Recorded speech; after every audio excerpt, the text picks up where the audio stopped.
Maqaa Abbaa, kan Ilmaa, kan Hafuura Qulqulluu, Waaqayyo tokko. Ameen. Kabajamtootaaf jaalatamtoota maatii Waaqayyoo iddoo jirtan hundatti nageenyi Waaqayyo isiniif haa baay'atu. Maqaa Waaqayyootiin nagaa isin gaafadha akkam ooltan. Akkamiin yeroo kana geessan. Amiin. Waaqayyoo gooftaan keenya maqaan isaa bara amma baraatti kan galatoomeef ol kan jedhanuuf haa ta'u. Maqaa isaa waamnee biraa hin haftuuti haati teenya qulqulleettiin dubreen Maariyaam deessuun Waaqayyoo agarsiisuun jannataa kiruubiin kakuu haaraa. Isa nyaatamuuf isa dhugamu kan nuuf argamsiiste daawitii jireenyaa kan taate haati teenya qulqulleettiin dubreen Maariyaam maqaan ishee akka ilma isheetti kan galatoome nuuf haa ta'u. Wangeela Luqaas boqonnaa 1 lakkoofsa 6 irratti isaan lachuu Waaqayyoon fuulduratti qulqulloota turan kan jedhu irratti ni baranna jechuudha. Isaan lachuu Waaqayyoon fuulduratti qulqulloota turan jedhee qulqulluun Daawit akkuma dubbate qulqulluun Luqaas akkuma dubbate Luqaas jechuun kaa'igaa hojiin isaa jalqabaa yaalaa yookaan immoo doktora ture. Hojiin isaa itti aanan immoo si'ilii haadha teenya qulqulleettii dubree Maariyaam mucaa ishee hammattee jalqabaatiif kan kaase isaadha. Egaa qulqulluun Luqaas iddoo garaagaraatirraa Waaqayyoo duuka bu'oota isaa akkuma waame Luqaasis waamee jira. Egaa yoo kana ilaallu qulqulluun Luqaas jecha kana jalqabaaf kan dubbate luba Zakkaariyaasii fi Elsaabeexidhaaf jechichi kun haa dubbatamu malee nuufis dhaloota achirraa jalqabee hanga ammaatti jiruufis ni fayyada jechuudha.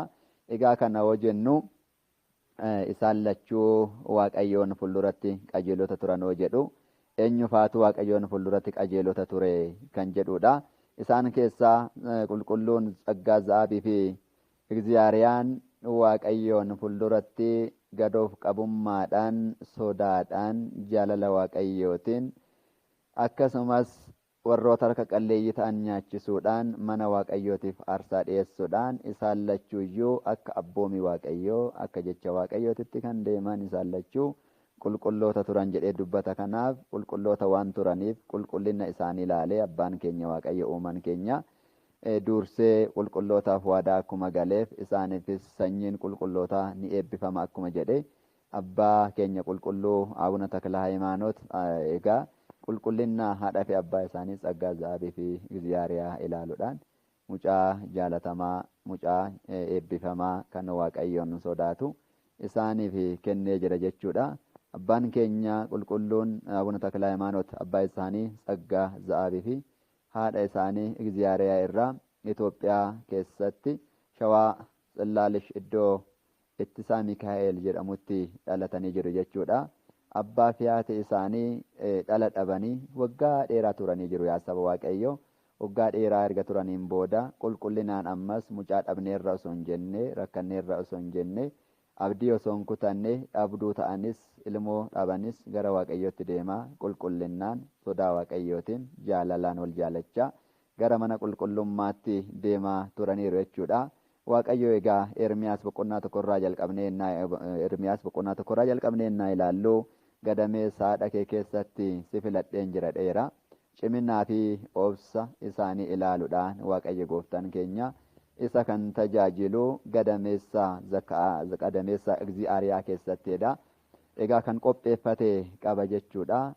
Guyyaa isaa eeggatee Waaqayyoon wanti dadhabamu hin jiru, Waaqayyoon wanti hin danda'amne hin jiru waan ta'eef akkuma isaan jedhanii Waaqayyo gooftaan keenya kan isaan filate isaaf kan jaalataman mucaa jaalatamaa ni kenneef jechuudha. Abbaan keenya abbaan Taklee egaa garaa gadameessa haadha isaanii keessatti ni hafanii yookaan immoo ni uumaman jechuudha. Kanaan booda Waaqayyo abbaan keenya eeyyama isaa ta'ee ni dhalatanii erga guyyuma dhalatan sanarraa jalqabee raajiiwwanii fi dinqiiwwan garaagaraa raawwatamaa akka turan bal'innaan qabsuura yookaan immoo seenaa isaanii irratti bal'innaan ni arganna jechuudha. Egaa dhalatanii gaaf guyyaa sadaffaa isaaniitti abbaaf galanni haa ta'u, ilmaaf galanni haa ta'u, hafuura qulqulluufis galanni haa ta'u jedhanii Waaqayyo isaanii galateeffataniiru. Hafuurri qulqulluun irra bulee Waaqayyo isaanii akka galateeffatan qooqa isaanii guyyaa sadaffaatti Waaqayyo isaaniif saaqee jira jechuudha. Egaa Waaqayyo qooqa isaanii kan saaqee isa akka galateeffataniifidha jechuudha. Maqaan isaanii jalqabaa Fissahaa Tsiyoon kan jedhamudha. Moggaasni yookaan immoo Fissahaa Tsiyoon jedhanii moggaasanii fi Fissahaa Tsiyoon jechuun immoo gammachuu jechuudha. Gammachuu Tsiyoon jechuudha jedhee lafa nuuf kaaniiru jechuudha abboonni keenya. Kanaafuyyuu gammachuu tsiyoon kan ta'an haadhaaf abbaas kan gammachiisan ummata Itoophiyaatiif abbaan keenya abbaan Taklee gadaamii Dabra Asboo keessatti waggaa dheeraadhaaf waggaa 29 dhaabbatanii biyya keenya Itoophiyaa wangeelan kan lalisan, wangeelan kan qajeelchan, wangeelan kan jiisan. Waaqayyo abbaan keenya immoo samiirraa ciminaa fi obsa isaanii amantaa isaanii ilaalee samiirraa fannoo gadi ergee fi fannoon bu'eefii jira. Waggaa 7 miila tokkoon dhaabbatanii biyya keenya Itoophiyaadhaaf eboo bitaa fi mirgaan dhaabanii fuulduraa fi duuban dhaabanii biyya keenyaaf kadhatanii jiru. Ijoollummaadhanis barumsa amantaa isaanii barachaa abbaa isaaniirraa isa barachaatiin waggaa 15 guutanii jiru. Erga waggaa 15 guutaniin booda immoo abbaan keenya Phaaphaasii Abuuna Qeerloos irraa duqunnaa fudhatanii jiru jechuudha. Duqunnaa fudhatanii osuma tajaajilaa jiran waggaa 22 yoo ta'an immoo achumatti deebi'uudhaan haala ajaa'ibsiisaa fi dinqisiisaa ta'een barumsa barachaa Waaqayyo hafuura qulqulluudhaan isaaniif akka ibsetti abbuma kanarraa abbaa Qeerloos irraa qissannaa yookaan immoo lubummaa waggaa 22ffaa isaaniitti fudhatanii jiru jechuudha. Egaa guyyaa tokko Waaqayyo itti mul'ateetu jedha. Duuka bu'aa haaraasin taasisaa jedheetuyyuu Waaqayyo abbaan keenya isaan gara bosonaatti yoo deemanuyyuu itti ni mul'ate jechuudha. Egaa itti mul'ateetis duuka bu'aa yookaan immoo duuka bu'aa haaraasin taasisaa jedheeni maqaa isaanii Takla Hayimaanooti jedhee moggaaseefii jira jechuudha Waaqayyo. Takla Hayimaanooti jechuun immoo firii amantaa jechuudha yaa saba Waaqayyo. Firii amantaa kan ta'an hunda keenyaaf wabii lubbuu keenyaa kan nuuf ta'anidha abbaan keenya. Jaalatamaa kan ta'an waaqolee tolfamoo garaagaraa caccabsanii ummata wangeelaan kan barsiisan iddoo garaagaraatti raajiiwwanii fi dinqiiwwan garaagaraa kan raawwatan abbaan keenya abbaan Taklee egaa biyya Katataa jedhamtuttis kiristaanummaa fuudhaa wangeelatti amanaa jedhanii kiristaanummaa fudhaa wangeelattis amanaa jechuudhaniin uummanni naannicha sana keessa jiru lakki nuti itti bulaa kan jirru wanta itti bullu qabnaa kan yoo rakkannee dhukkubarraa nu fayyisu kan yoo beelofne nu obaasu kan yoo dhoobane nu nyaachisu yoo beelofnes yoo dhoobannes rakkina keenya kan nuuf baasu qabna jedhaniitiin ni didanii Abuna Taklaa Hayimaanoot immoo deebisanii egasuu anis isin waliin deemen nan sagadaa fi nan fudha waaqa keessan na fudhati deemaa ittiin jedhanii isaan waliin ni deemanii isas egaa fuudhanii deemaniin yommuu iddoo mukichi jiru sanitti dhiyaatanis yennaa naannawa sana ga'anii seexanichi mukicharraa ni iyye jechuudha yaa saba Waaqayyo raajii isaan raawwatan keessaa seexanichi mukarraa maaliif natti dhufte anuyyuu atoo ilma Waaqayyoodha ani Waaqayyoon gargar ba'ee kanan biyya lafaarratti gatameedha xuraa'inna kootiin hojii badaa kan kootiin maaliif gara kootti dhufta jedhan jechuudhaniin ni iyye jechuudha. Uummannis mukicha iyyuu agarraan kaa'egaa Abuna Taklaa Hayimaanootitti amanuudhaan jechuudha. Ati nuuf har'a achuma turii ati achuma turii nu immooyyuu gara mukattii kanaatti ni deemnatu kadhanneeti ni deebina jedhaniin jechuudha. Yommuu kana maqaa Waaqayyootiin mukattiin kaate akka gara isaanitti dhufte ni hubanna jechuudha. Egaa uummanni naannawa sana keessa jiran seexanichi sun mukarraa yoo iyyuu abbaa keenya Takleedhaan ati achuma turii nu immooyyuu mukattii bira deemnee ni deebina yoo ittiin jedhan abbaan Taklee immooyyuu kadhannaadhaniin Waaqayyotti boo'anii mukattiin kaatee iddoo isaan dhaabbatanii jirassanitti akka dhuftuuf ni abboome. Waaqayyo gooftaan keenyas isa mukattii sana buqqisee raajiidhaan gara isaaniitti ni deeme. Seexanichas egaa qulqulluu Mikaa'eliin akka alangeetitti ibiddaan akka ari'u taasisaniiru abbaan keenya Abuna Taklaa Hayimaanoot. Yommuu mukichi buqqa'us muka sana jalatti namoonni du'an baay'een isaanii jiru. Naannoo namoota 15 kan ta'an mukattii san jalaa du'aa ka'anii jiru. Achumattis immoo kumaatamaan kan lakkaawaman kitila kan hedduun isaanii lakkoofsan kan bira gaamuu hin dandeenye kanatti amanuudhaniin egaa uummanni hedduun isaanii cuuphamanii Waaqayyotti amananii Waaqayyo abbaa isaanii kadhachaa isa waliin jiraatanii jiru jechuudha. Akkasumas Abuna Taklaa Hayimaanoot gara Wallootti deemuudhaan Kawaalaa Gool jedhamutti waggaa 10 naannawa sana keessatti barsiisaa turanii jiru. Erga barsiisaniin boodas immoo holqa soofuudhaan bataskaana yookaan immoo iyyuu kawaala ajaa'ibaa ijaaranii ummanni hedduus achitti barachaa achitti mucummaa sillaasee fudhachaa turanii jiru jechuudha. Egaa Waaqayyo abbaan keenya seenan isaan raawwatan kana duwwaa miti. Inni isaan keessaa muraasa isaanii tanan yeroo ammaa kana kaasnee waliin barachaa jirra.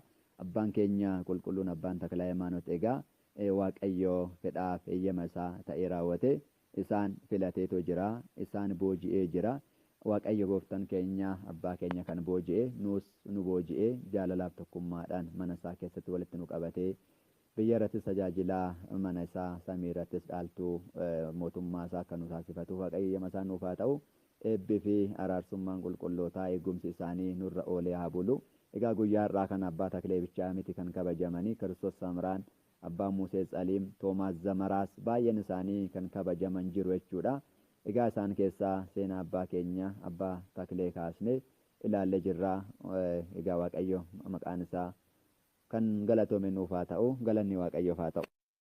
Maqaa abbaa kan ilmaa kan inni ittaan immoo waa'ee maaliif kadhannaa kan jedhudha. Egaa waa'ee maaliif kadhanna yoo jennu inni jalqabaa fayyina lubbuutiif ni kadhanna yaa saba Waaqayyo. Egaa fayyina lubbuu keenyaaf Waaqayyo ni kadhanna. Lubbuun keenya boqonnaa akka argattuuf, lubbuun keenya jireenya bara baraa akka argattuuf fayyina lubbuutiif ni kadhanna. Wangeela Maatiyos boqonnaa 7 lakkoofsa 13 irratti karaa dhiphinnaadhaan ol galaa ilaala. Karaa dhiphoodhaan ol galaadha. Egaa karaa dhiphoodhaan galaadha. Karaa dhiphoon kun qormaan itti baay'ata, gidiraan itti baay'ata. Karaa kanaan deddeebi'aadha. Namni karaa kanaan deddeebi'u fayyina lubbuu ni argata. Karaa kanaan namni deddeebi'u Waaqayyoon ni amana. Karaa kanaan namni deddeebi'u Waaqayyo abdii godhata. Kanaafuyyuu karaa dhiphaadhaan ol galaa ilaala. Kanaaf Waaqayyo gooftaan keenya maaliif kadhana kan jedhu fayyina lubbuu keenyatiif akka kadhannu barsiisee jira. Akkasumas wangeela Luqaas boqonnaa 12 lakkoofsa 22 irrattis wanta nyaattaniif osoo hin taane hin dhiphatinaadha. Wanta nyaattaniif hin dhiphatinaadha. Dhiphachuu kan qabdan lubbuu keessaniif duwwaadha. Kanaafuu iyyuu ani isinan soora. Simbirroota samii ilaalaadha. Isin garuu iyyuu isaan ni caaltu. Isin maaliif dhiphattani? Lubbuu keessan fayyisuudhaaf sagalee koo dhaggeeffadhaadha jedhe. Sagaleen Waaqayyoo kan cabse ni fayyisa. Sagaleen Waaqayyoo kan fagaate ni dhiyeessa. Sagaleen Waaqayyoo wanta ba'aa ta'e nurraa salphisa. Sagaleen Waaqayyoo suphee nu kaasa. Sagaleen Waaqayyoo jireenya bara baraa nuuf kenna. Anatti kan amanu, anatti kan anaan kan jiraatu jireenya bara baraa ni argata malee du'a hin ilaalu, du'a hin adduutti isa hin argu akkuma jedhe Waaqayyo abbaan keenya kaa fayyina lubbuutiif kadhachuu akka qabnu nu hubachiisee yookaan immoo nu barsiisee jira jechuudha. Inni lammaffaan waa'ee maaliif kadhanna kan jedhuuf waa'ee nageenya biyyaatiif ni kadhanna yaa saba Waaqayyo. Namni yoo nagaan jiraate ba'ee gala. Namni yoo nagaan jiraate nyaatee quufee uffatee irraa miidhaga malee nageenyi yoo dhabame nageenyi yoo hin jiraanne ta'e hunduyyuu oolee galuu hin danda'u jechuudha. Kanaafuyyuu wangeela faarsaa Daawit faarsaa 62 lakkoofsa 3 irratti illee waa'ee nageenya biyyattiitiif kadhachuu akka qabnu Waaqayyo nu hubachiisa. Kanaaf kadhachuun dirqamaadha. Nama hundaafuu kadhachuu qabna jechuudha. Nama hundaaf kadhachuu qabna. Kana yoo jennu kan amanuufis kan hin amanneefis kadhachuu qabna yaa saba Waaqayyo. Nama jaalannuufis nama hin jaalanneefis Waaqayyo garuu kinoo abboomin koo isa kana ana kan sin jaaladhe isinis wal jaaladha akkuma nuun jedhe namoota jaalannuufis namoota hin jaalanneefis kadhachuu qabna. Namoota hin amanneef gara amantaatti akka nuuf deebi'aniif manni Waaqayyoo bal'aadha. Manni Waaqayyoo namatti hin dhiphatu. Mana isaa keessa jireenya baay'eetu jira. Mana abbaa koo keessa iddoon jireenyaa baay'eetu jira akkuma jedhe iddoo jireenyaa kana keessa jiraachuudhaaf ammootuyyuu nurraa wanti eeggamu maalidha yoo jenne kadhachuu namootaaf namoota amantaadhaan dhalataniifis kadhachuu ni danda'ama. Namoota hidhamanii fi namoota dhibamaniifis kadhachuun akka danda'amu Waaqayyo gooftaan keenya wangeela Maatiyos boqonnaa 25 lakkoofsa 36 irrattis bal'inaan waa'ee kanaa lafa nuuf godhee jira jechuudha. Dhukkubnis Waaqayyoon akka ta'e Waaqayyo akka namarraa kaasu kan jaalatu Waaqayyo akka qooru beekuudhaan yaa Waaqayyo gooftaa dhiifama keetiin cubbuu dhiifama godhiifi jenneetu kadhachuu qabna jechuudha. Ogummaa fi beekumsa hafuuraa nama barbaaduufis kadhachuun barbaachisaadha jedhee lafa godhe ilaala. Ogummaa yoo jedhu akka mooticha Solomoon ogummaadhaan kan beekameedha. Solomoon jechuun nageenya jechuudha waan ta'eef iyyuu inni maal jedhe gaafa aangootti dhufu, yaa Waaqayyo Gooftaa, dureessas nan godhini, hiyyeessas nan godhini, kennaa yookaan ogummaa naaf laadhu jedhe. Laalaa hiyyeessis miidhame jedhee akkan isaaf yaaduuf, ragaa yookaan immoo murtee firdii dhugaa ta'e akkana faraduuf ogummaa dhugaa ta'e naaf kenni jedhee Solomoon Waaqayyo isaa kadhate. Kanaaf Solomoon akkuma isa kadhateen ni yaadattu, dubartoonni lamaan sunniin daa'ima qabu lachan isaatu mana tokko keessa osoo jiranuu iyyuu tokko daa'ima ishee ajjeefte, daa'ima du'e san immoo iyyuu taan bira geessuudhaan daa'ima ishee akka jijjiirtee fudhatte. Mootichi Solomoon immoo iyyuu guyyaa murtee gaafa itti dhiyeessan kennaadhaan yookaan immoo ogummaa Waaqayyo irraa kadhatee jira waan ta'eef iyyuu daa'ima kana iddoo lamatti addaan haa baafnu, iddoo lamaanitti erga addaan baafneen booda lachuu haa fudhatanii gaafa ittiin jedhu, haadha daa'imaa sun immoo iyyuu lakki iddoo lamatti addaan hin kutinaadha, addaan hin qoodinaadha. Silaa daa'imni kan koo ta'uu nan beeka, lubbuu isaa san gan dhabu ishee biratti taa'ee haa guddatu jetteetu gaafa boochuu, isheen immoo cubbamtuun sun, isheen daa'ima isheen taane sun immoo iyyuu iddoo lamatti haa qooddamu, nu lamaanifuu nuuf haa kennamu jettee akka dubbatte. Kanaaf namoota ogummaa fi beekumsa hafuuraa barbaadaniif kadhachuun ni barbaachisa jechuudha. Ogummaan barbaachisaadha. Namni ogummaa adda addaa qabu, ogummaan inni jalqaba Waaqayyoon sodaachuudha. Beekumsi inni jalqaba Waaqayyoon sodaachuudha. Aangoon isa jalqaba Waaqayyoon sodaachuudha. Miidhaginni isa jalqaba Waaqayyoon sodaachuudha. Dubbiin isa jalqaba Waaqayyoon sodaachuudha. Yoo jalqabnu kadhannaadhaan, yoo xumurru kadhannaadhaan yoo ta'e wanti nuti dhabnu tokko illee hin jiru jechuudha. Qilleensarraa fi galaanarra kan imalaniif kadhachuun barbaachisaadha yaa saba Waaqayyo. Hubadhaa amma baddaadha oo ilaalle waa'ee maaliif kadhanna kan jedhuuf, qilleensarraa fi galaanarra kan balali'aniif, qilleensarra kan balali'aniif nageenyaan iddoo barbaadan akka ga'aniif, galaanarra kan deemaniif kan imalaniif immoo iyyuu bineensa garagaraatiin yookaan immoo iyyuu qilleensa hamaadhaan doonii sun akka hin rukutamne yaa Waaqayyo Gooftaa iddoo isaan barbaadaniin nuuf ga'e jennee Waaqayyo abbaa keenya kadhachuu akka dandeenyu nu hubachiisa. Inni itti aanu namoota aangoo qabaniif kana yoo jennu namoota aangoo qabaniif ni kadhanna jechuudha. Namoota aangoo qabaniif akkamitti kadhanna? Aangoon Waaqayyo irraa kennama yaa saba Waaqayyo. Aangoon Waaqayyo irraa kennama waan ta'eef hiyyeeyyiin akka hin miidhamneef, firdii dhugaa ta'e akka faraduuf, jecha dhugaa akka dubbatuuf, sodaan Waaqayyo laphee isaa keessa akka bulu, dhiigni mucaa namaa akka hin dhangalaane akka barbaaduuf nama akkanaa kanaaf namoota aangoo qabaniif ni kadhanna jechuudha. Kanaafuyyuu bal'inaan hundumti keenyayyuu isaan kanneeniif kadhachuu akka qabnu ija gaariidhaan ija tokkoon hunda nuuf haa laalu yaa Waaqayyo laphee dhugaa ta'e isaaf uume jennee namoota aangoorra jiraniifis kadhachuu akka qabnu Waaqayyo Gooftaan keenya sirritti nutti nu dubbata jechuudha. Inni itti aanu waa'ee maaliif kadhanna kan jedhu waa'ee mana amantaatiif kadhanna yaa saba Waaqayyo. Waa'ee mana amantaatiif hoo jennu qulqulluun Phaawulos guyyaa guyyaan jedhe laala anaa kan na dhiphisu waa'ee mana amantaati jedhe hubadhaa. Har'a meeqa keenyatu mana amantaatiif dhiphanna laata? Har'a meeqa keenyatu mana amantaatiif quuqamna laata? Manni amantaa iddoo garagaraatti cufame, seerri qulqulleessaa dhabame, ixaanni dhabame, zabiibiin dhabame, shaaman dhabame, nuti hunda kan nuuf kenne Waaqayyo abbaan keenya harka keenya guyyaa diriirsine harka keenya guutuu taasisee kan nuuf deebisu Waaqayyo abbaan keenya garuu manni isaa iddoo garagaraatti hoo cufamu ni argina. Iddoo garagaraatti manneen amantaa cufaman kana gaarummaa farjummaa keetiin nuuf bansiisi. Aarsaan mana kee keessatti haa dhiyaatu. Uummanni baay'een foon kee fi dhiiga kee fudhatee nageenyaa fi jireenya bara baraa yaa argatu. Gaabbidhaan haa deddeebi'u. Yaa Waaqayyo Gooftaa ati nu eebbisi jennee mana qulqullummaatiif nageenya nuuf laadhu. Manni qulqullummaa yoo jiraate nuti ni jiraanna. Nu iyyuu mana qulqullummaati jechuudha. Nus mana qulqullummaadha. Nuti mana qulqullummaa Waaqayyooti waan ta'eef kadhachuun ni barbaachisaa jechuudha. Itti aansee babal'achuu wangeelatiif duratti dubbanne irraa kaayegaa babal'achuu wangeelatiif hoo jennu wangeelli ahzaabota hundatti ni lallabamaa akka ragaa isinitti ta'uuf jedhe laala akka ragaa isinitti ta'uuf wangeelli iddoo garagaraatti ni lallabama akkuma jedhe wangeelas akka babal'atuuf dura dubbanne irraa sirritti kallattii afraniinuu jedha. Kallattii afraniinuu wangeelli akka nuu babal'atuuf kadhachuun barbaachisaadha. Waa'ee eebba biyya lafaaf kadhachuun barbaachisaadha itti aansuudhaan. Waa'ee eebba biyya lafaaf rooba gaarii nuuf roobsise dacheen akka lalistuuf roobni gaariin yoo roobe biqiltuu magariisa akka arginuuf, roobni yoo roobe bineensonni bosonaa, beelladoonni hundi isaanii waan soorataniif yaa Waaqayyo Gooftaa rooba gaarii ta'e nuuf roobsisi jennee waa'ee eebba biyya lafaaf ni kadhanna.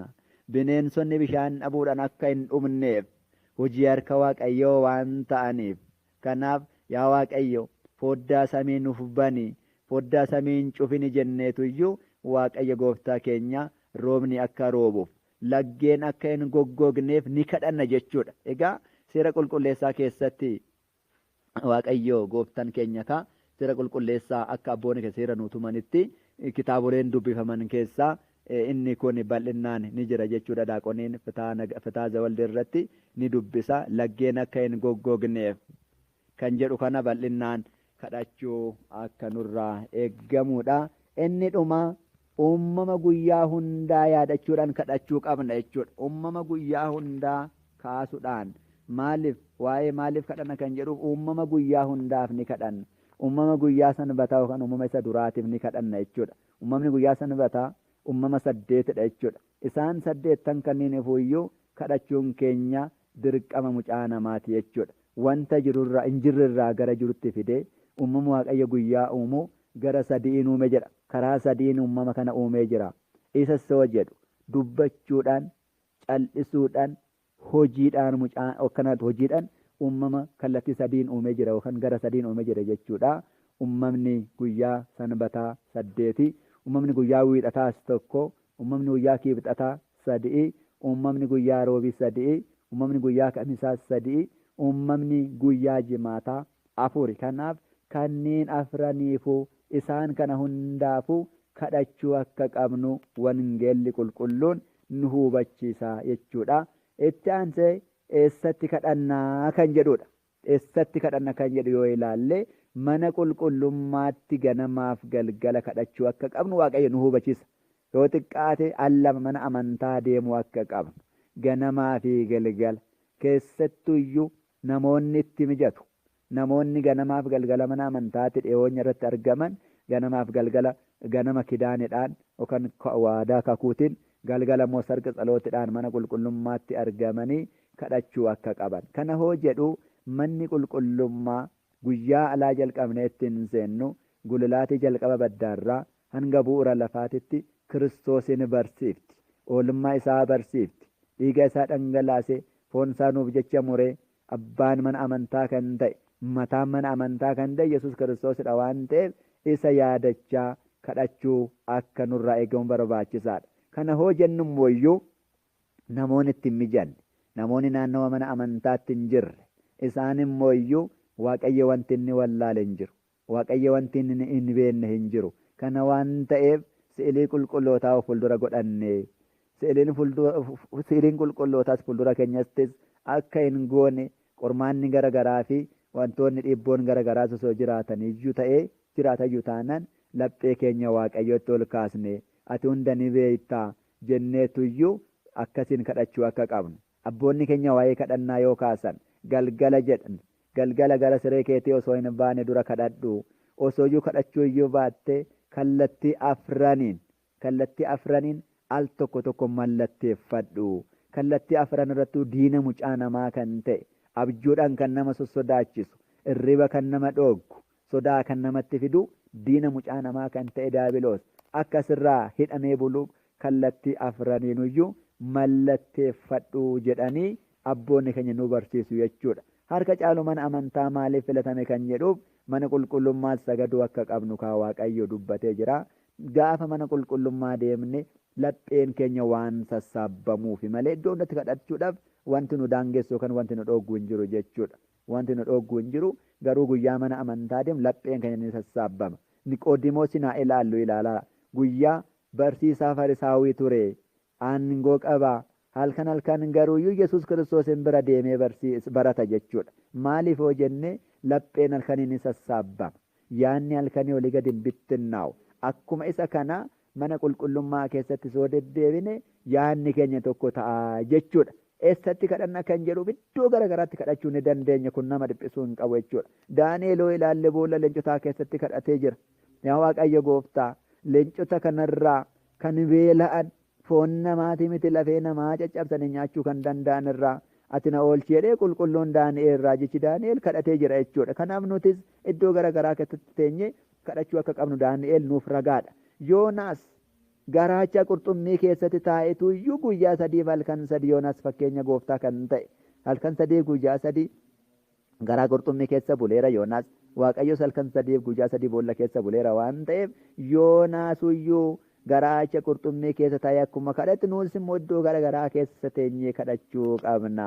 Qulqulluun Phaawulosii fi Phexros mana hidhaa keessatti kadhatanii jiru.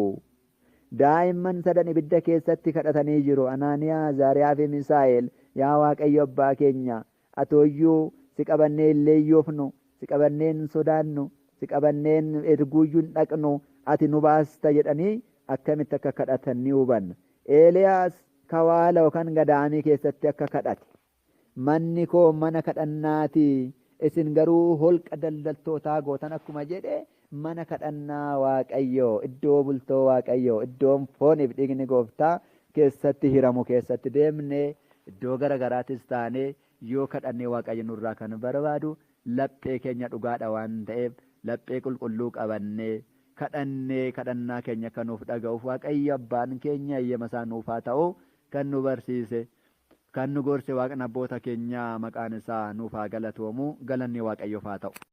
Inni ittaan immoo waa'ee maaliif kadhannaa kan jedhudha. Egaa waa'ee maaliif kadhanna yoo jennu inni jalqabaa fayyina lubbuutiif ni kadhanna yaa saba Waaqayyo. Egaa fayyina lubbuu keenyaaf Waaqayyo ni kadhanna. Lubbuun keenya boqonnaa akka argattuuf lubbuun keenya jireenya bara baraa akka argattuuf fayyina lubbuutiif ni kadhanna. Wangeela Maatiyos boqonnaa 7 lakkoofsa 13 irratti karaa dhiphinnaadhaan ol galaa ilaala. Karaa dhiphoodhaan ol galaadha.